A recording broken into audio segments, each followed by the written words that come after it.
Dampak perang di Timur Tengah, 58.000 jemaah umroh dari Indonesia terancam tidak bisa pulang dan saat ini masih berada di Arab Saudi. Kondisi ini memicu kekhawatiran kepulangan jemaah umroh Indonesia.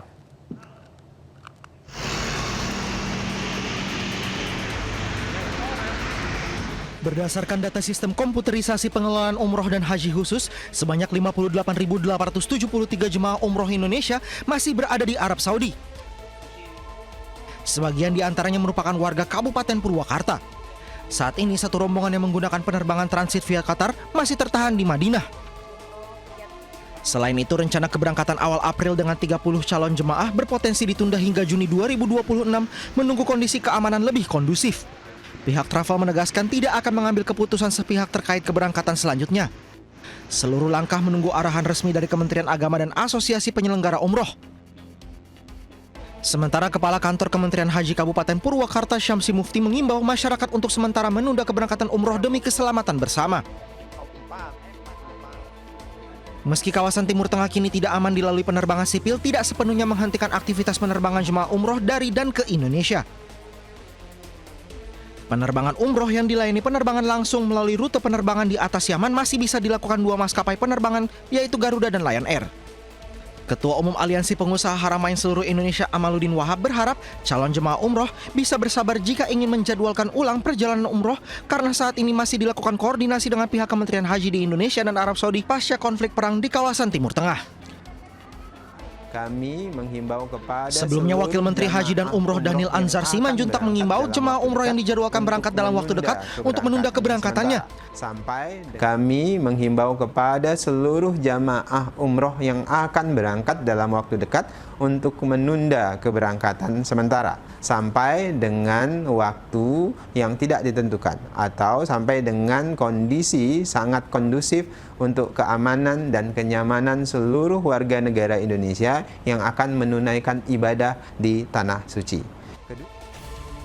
Pemerintah mencermati perkembangan situasi keamanan di kawasan Timur Tengah yang semakin dinamis dan tidak menentu dengan mempertimbangkan aspek keselamatan dan perlindungan. Tim Liputan iNews melaporkan. Pemirsa, Timur Tengah memanas, puluhan ribu jemaah umroh dari Indonesia terancam tidak bisa pulang. Dan untuk informasi terkini kami sudah terhubung dengan jurnalis iNews Hasnugara di Bandara Soekarno-Hatta, Tangerang, Banten. Ya, selamat malam Hasnugara. Ada update informasi apa terkait dengan penerbangan umroh dari dan ke Indonesia hari ini?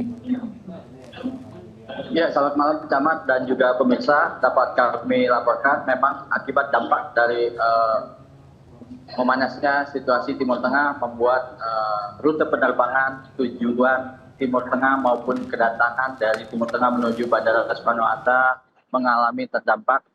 Pada hari ini sebanyak 17 penerbangan yang mengalami terdampak, yaitu ada maskapai Etihad, Qatar dan juga Emirates.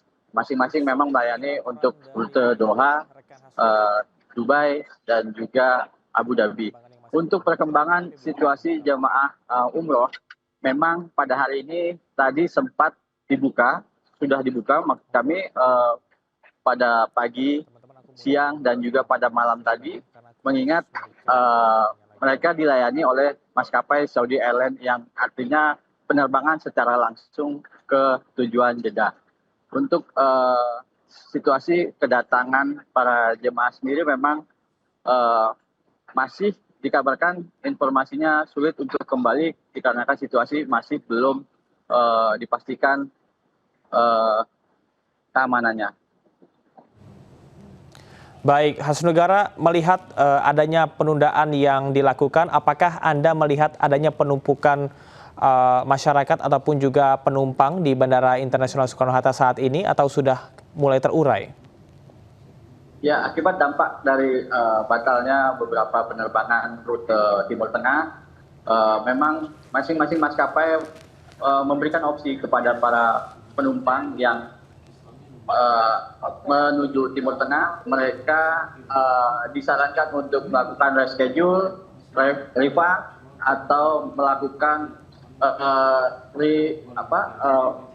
perjalanan ulang gitu, atau pergantian maskapai ke sejumlah tujuan mereka yang memang tujuan Timur Tengah sebagai lokasi transit sebelum tujuan mereka baik itu ke Eropa, Amerika maupun sebagainya. Ya, kita lihat situasinya Damar memang pada malam hari ini rute internasional cukup ramai untuk rute selain Timur Tengah. Artinya di sini rute Asia, ada maskapai Korea, Jepang, hingga Singapore Airlines masih melayani penerbangan selain rute Timur Tengah. Artinya para penumpang juga banyak yang opsi memilih mengganti maskapai mereka untuk lebih transit beberapa kali untuk mencapai tujuan mereka. Demikian, Damar. Baik, Hasnugara, terima kasih atas informasinya dan kita berharap bahwasannya penerbangan yang ditunda ini bisa segera dilakukan dengan situasi dan kondisi yang sudah membaik. Terima kasih, selamat bertugas kembali. 9 orang tewas dan puluhan terluka dalam bentrok unjuk rasa di depan Konsulat Jenderal Amerika Serikat di Karachi, Pakistan. Pengunjuk rasa pro-Iran menggelar protes mengecam pembunuhan pemimpin tertinggi Iran, Ali Khamenei.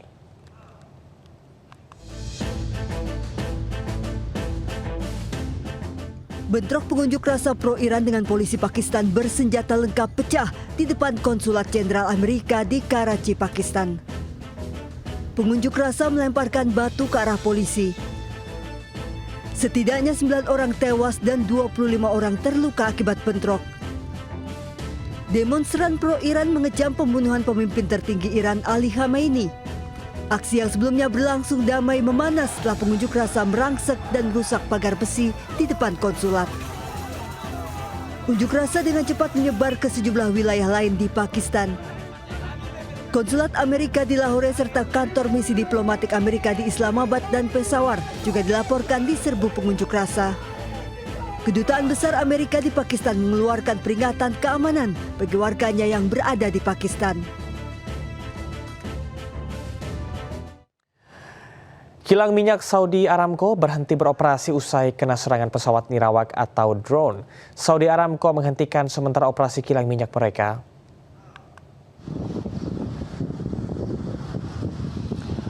Raksasa minyak asal Arab Saudi, Saudi Aramco, sempat tutup fasilitas kilang minyak ras Tanura miliknya. Langkah diambil sebagai tindakan pencegahan darurat setelah kilang strategis tersebut menjadi sasaran serangan pesawat nirawak atau drone. Meskipun operasional sempat dihentikan sementara, situasi di lapangan telah berhasil dikendalikan. Namun kabar mengenai gangguan pada salah satu pusat pengolahan minyak terbesar di dunia langsung memicu kepanikan di bursa komoditas.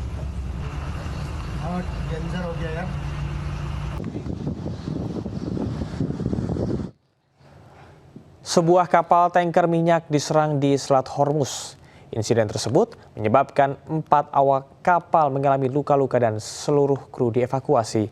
Kapal tanker minyak yang mengibarkan bendera Republik Palau menjadi sasaran serangan sekitar 5 mil laut di utara Pelabuhan Kasab, Provinsi Musandam. Seluruh awak kapal berjumlah 20 orang telah dievakuasi.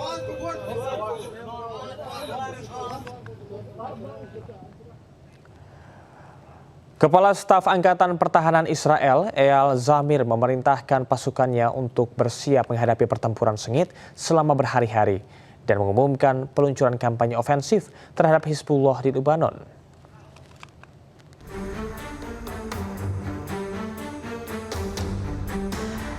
IDF mengeluarkan peringatan evakuasi mendesak untuk sekitar 55 desa dan kota di Lebanon Selatan dan Lembah Beka pada Senin pagi. Angkatan Udara Israel melancarkan serangan udara di seluruh negeri dengan fokus pada pinggiran kota. Israel mengumumkan bahwa pasukannya mulai menyerang target di Lebanon setelah Hizbullah melancarkan serangan drone dan roket yang menargetkan situs pertahanan rudal Mishmar HaKarmel di selatan Haifa. IDF menyatakan bersiap menghadapi pertempuran sengit selama berhari-hari dan mengumumkan peluncuran kampanye ofensif terhadap Hizbullah. Sementara menurut Hizbullah, serangan yang diluncurkan merupakan pembalasan atas pembunuhan pemimpin tertinggi Iran, Ali Khamenei. Para pejabat Iran memperingatkan bahwa pembunuhan Khamenei akan menandai titik balik dengan garda revolusi akan melakukan pembalasan. Penutupan Selat Hormuz yang dilakukan Iran berdampak pada ekonomi dunia dan Indonesia. Salah satu yang paling dikhawatirkan adalah kenaikan harga bahan bakar minyak.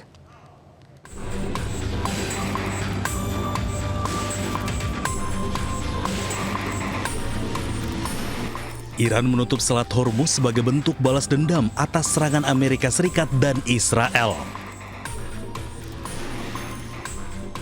Penutupan Selat Hormuz ini bisa berdampak pada ekonomi dunia dan Indonesia. Dampak penutupan Selat Hormuz pada ekonomi global adalah kenaikan BBM.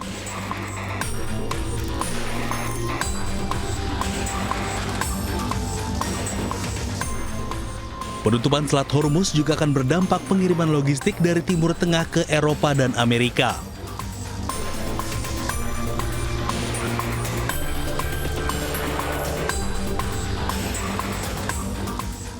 Adapun dampak ke Indonesia bisa berdampak kenaikan harga energi, termasuk kenaikan harga BBM. Biaya logistik meningkat dan berpengaruh pada pariwisata.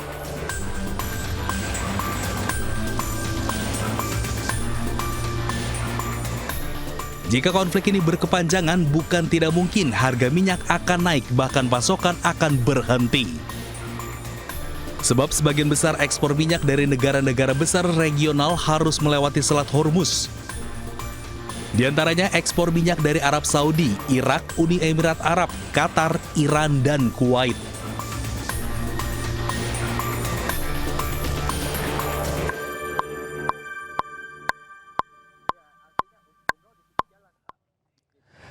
Sementara itu, Presiden Prabowo Subianto memanggil Menteri SDM Bahlil Lahadalia untuk membahas penutupan Selat Hormuz. Bahlil menyebut hingga saat ini cadangan minyak aman hingga 20 hari ke depan.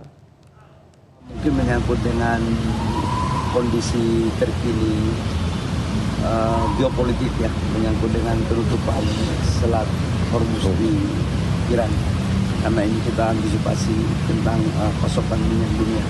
Karena bagaimanapun kan kita masih melakukan impor 1 juta barel per hari. Kalau cadangan BBM nasional berapa hari? Masih cukup 20 hari. Dampak ke subsidi, Pak?